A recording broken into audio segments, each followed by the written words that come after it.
Bienvenue sur le podcast Heroic People, je suis Marc Baillet. Dans chaque épisode, nous vous présentons une personne inspirante ou un message pour vous aider à découvrir les clés de la transformation, du développement du potentiel et de la force d'âme. Nous apprenons les uns des autres et trouvons en soi le héros de notre propre vie. Partager nos convictions, partager nos vulnérabilités, dépasser nos peurs, se transformer pour pouvoir transformer le monde, agir ensemble. Jusqu'où peut-on aller ? Merci de passer du temps avec nous aujourd'hui.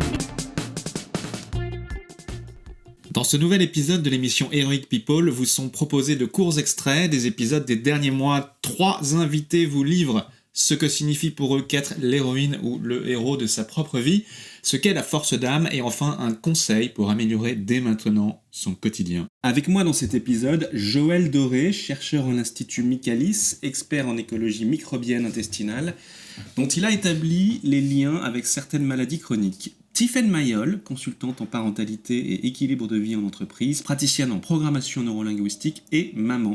Et enfin, Cyril Laporte, médecin cancérologue, spécialiste en nutrition, santé et micronutrition. Vous pouvez retrouver les liens vers l'épisode complet de mes invités sous le bouton écouter sur lequel vous venez d'appuyer dans votre application d'écoute de podcast ou bien sur heroicpeople.fr où vous pourrez retrouver tous les détails. Belle écoute!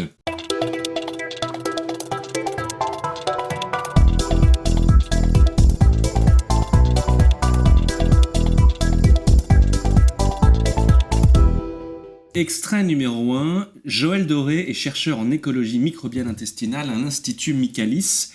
Il est le directeur scientifique du Centre d'excellence en analyse du microbiome Métagénopolis. Il a mis en lumière les liens entre le microbiote intestinal et les maladies chroniques, neurodégénératives ou neuropsychiatriques. Ces découvertes sont mises à profit du grand public dans des applications de diagnostic et thérapeutiques. Vous retrouverez l'ensemble de sa démonstration du fabuleux pouvoir de l'intestin dans un épisode précédent que vous pouvez retrouver sur heroicpeople.fr et toutes vos plateformes d'écoute préférées. Il nous explique ce qui relie l'intestin et le cerveau et les bienfaits des microbes au service de notre santé. Joël, pour vous, qu'est-ce que cela signifie être le héros de sa propre vie ? Un jour, mon premier fils m'a dit que je devais avoir atteint mon ikigai. L'ikigai, c'est une notion japonaise, en fait, et moi, j'ai un peu creusé le concept, du coup, et j'ai compris que ça correspondait à une situation où on se réalise, à titre personnel, en servant la société. Donc, on combine à la fois soi-même et l'utilité. Et puis, on est rémunéré, on est gratifié pour apporter un savoir-faire personnel, utile, pas forcément unique, hein, mais utile.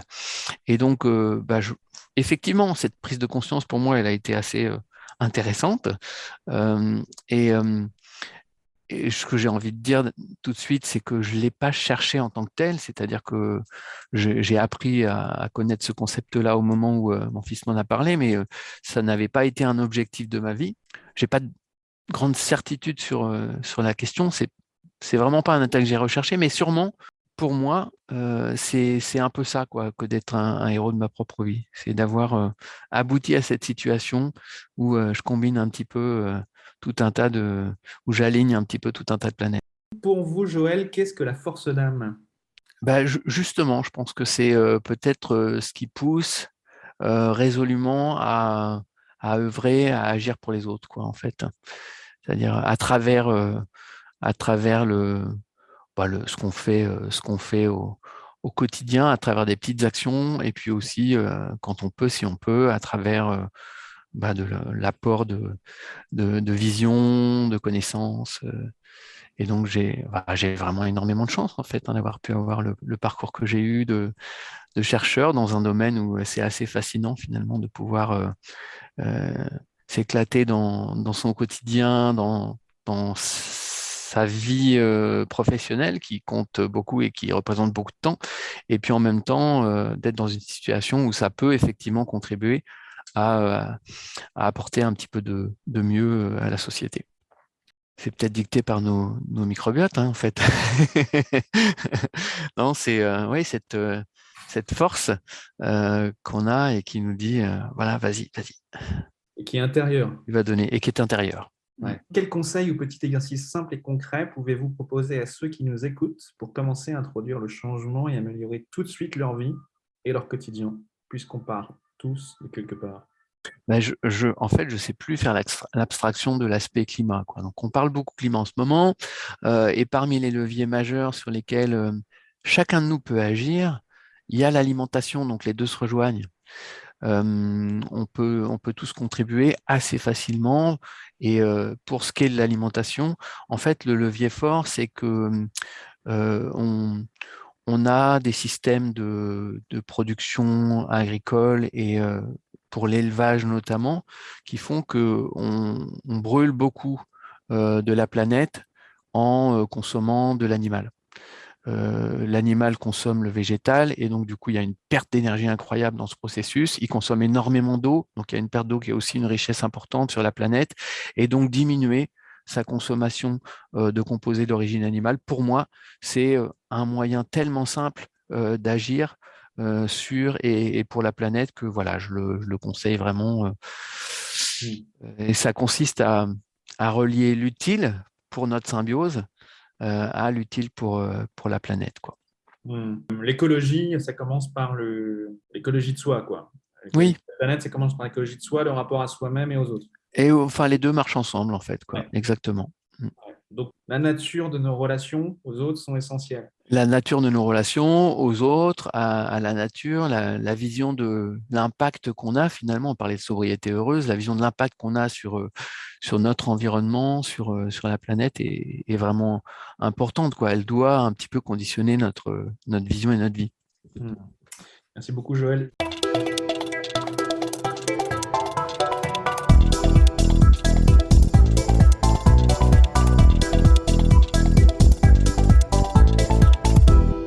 Extrait numéro 2. Tiffaine Mayol est consultante en parentalité et équilibre de vie en entreprise. Elle est également l'auteure du livre La parentalité en entreprise expliquée à mon boss. Dans un épisode précédent que vous pouvez retrouver sur heroicpeople.fr et toutes vos plateformes d'écoute préférées, Tiffaine Mayol explore les enjeux de l'éducation conciliant parentalité épanouie et vie professionnelle. Le Dalai Lama dit: le vrai héros est celui qui vainc sa propre colère et sa haine. Pour toi, qu'est-ce que cela signifie être le héros ou la héroïne de sa propre vie? C'est vraiment se rendre acteur de sa vie, se sentir acteur de sa vie. Et du coup, ça nécessite une certaine maîtrise de soi, de ses émotions, et puis aussi une certaine connaissance de soi pour driver sa vie, contourner les obstacles, apprendre ce qui nous manque pour avancer. Merci, Tiffaine. Pour toi, qu'est-ce que la force d'âme? Donc, c'est une espèce de ressource intérieure qui nous permet de tenir dans la durée sur ce qu'on veut faire, aller vers ce qui est important, dire non, etc. Voilà, et vivre, et la force d'âme, pour moi, c'est aussi vivre en accord avec ses convictions. C'est la force qui va nous rappeler quelles sont nos convictions pour pouvoir aligner sa propre vie à ses... La tête, le cœur et les pieds. Exactement. Quel conseil ou petit exercice simple et concret peux-tu proposer à ceux qui nous écoutent pour commencer à introduire le changement et améliorer tout de suite leur vie et leur quotidien? L'exercice tout simple des 3 kiffs par jour développé par Florence Servan-Schreiber, qui est de dire, voilà, à la fin de la journée, on prend le temps de se dire quelles sont les trois choses que l'on a aimées, qui nous ont fait plaisir ou pour lesquelles on a voilà, justement de la gratitude. Ça peut être un bon repas, ça peut être un moment, un coup de téléphone avec une amie, le sourire d'une personne dans la rue. Enfin, voilà, c'est vraiment, ça peut être tout et n'importe quoi, ça n'a pas besoin d'être des grandes choses. Donc ça, je trouve que ça aide beaucoup à s'endormir. Ensuite, j'évoquais la liste de ces envies de vie. Dans 1 an, dans 3 ans, dans 5 ans, qu'est-ce que j'ai envie de pouvoir dire? Qu'est-ce que j'ai envie d'avoir réalisé? Qu'est-ce que j'ai envie, le jour de ma mort, de mon enterrement, qu'est-ce que j'ai envie que les gens retiennent de moi? Et c'est ça aussi qui permet de définir la ligne de conduite dont on a parlé et qui permet aussi d'agir et de choisir la direction qu'on veut avoir dans la vie. Et puis, parce qu'on parlait de confiance en soi, voilà, d'avoir un petit carnet avec ses réalisations, ce qu'on a réussi, les victoires, qu'elles soient petites ou grandes, qu'on puisse relire et revenir dessus à des moments où on vit un échec, où ça va un peu moins bien. Je pense que ça peut être utile. On ne prend pas suffisamment le temps de regarder derrière pour voir tout le chemin parcouru.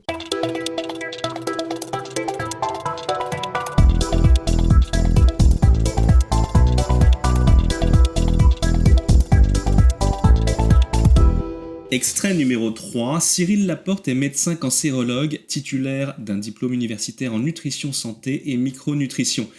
Il aide ses patients à retrouver une alimentation saine pour un retour à la pleine santé, mais aussi afin de prévenir l'avènement de maladies cardiovasculaires ou de maladies chroniques.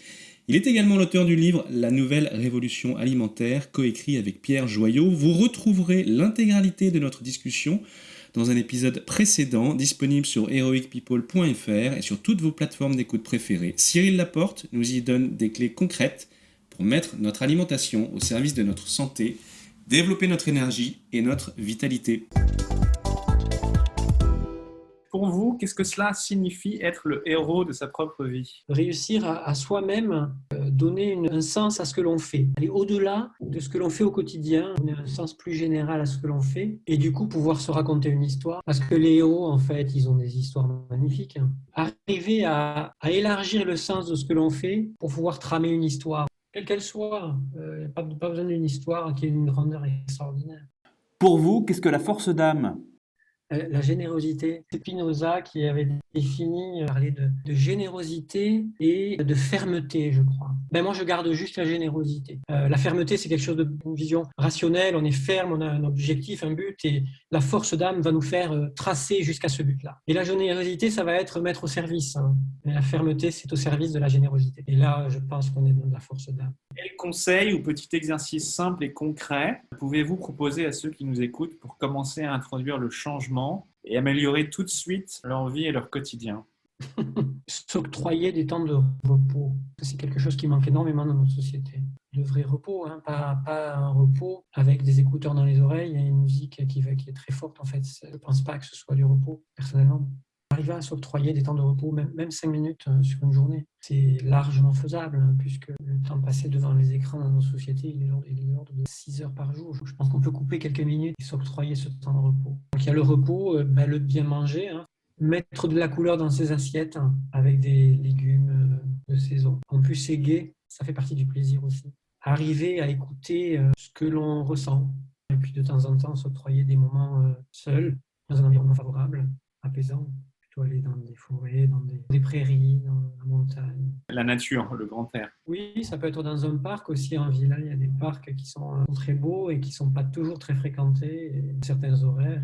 Et juste ça, parfois, sentir les odeurs qui nous entourent en fait, dans un parc. Sentons ce qui nous entoure. Soyons à l'affût de toutes ces stimulations-là. C'est vrai qu'on apprend par les 5 sens, par le corps, par le mot verbal. C'est très anesthésié, ça, dans notre mode de vie moderne, je trouve, puisque une grande partie de la population vit dans des zones urbaines avec je qualifie ça d'hypostimulation sensorielle. Les bruits sont quand même très souvent les mêmes. Dans les zones urbaines, les bruits, c'est des bruits de moteurs, des bruits de personnes, des bruits d'individus, des bruits de musique, des choses très mécaniques aussi. Les odeurs sont des odeurs qui sont quand même toujours les mêmes, des odeurs de béton, parfois des odeurs moins agréables dans les rues. Et on a vraiment une hypostimulation sensorielle et je pense que ça contribue à appauvrir l'humain, l'hypostimulation sensorielle.